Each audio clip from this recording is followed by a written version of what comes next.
హైదరాబాద్ నాంపల్లి టెస్కాప్ భవన్ తెలంగాణ రాష్ట్ర జిల్లా డైరెక్టర్లు రాష్ట్ర టెస్కాప్ చైర్మన్గా మానేని రవీంద్రరావును మరియు టెస్కాప్ రాష్ట్ర వైస్ చైర్మన్గా కొత్తకుర్మ సత్తయ్యను ఏకగ్రీవంగా ఎన్నుకోవడం జరిగింది.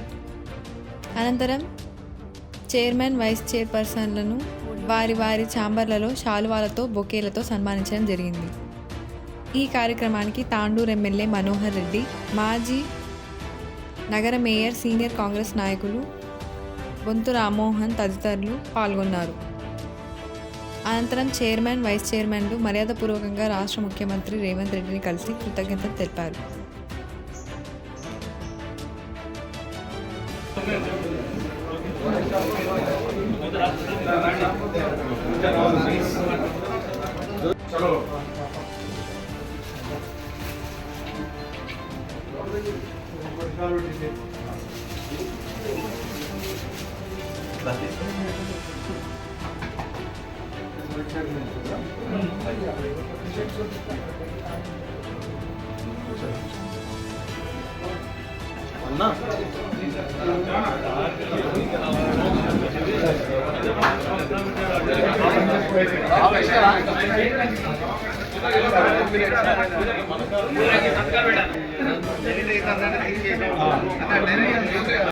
అశోకన్న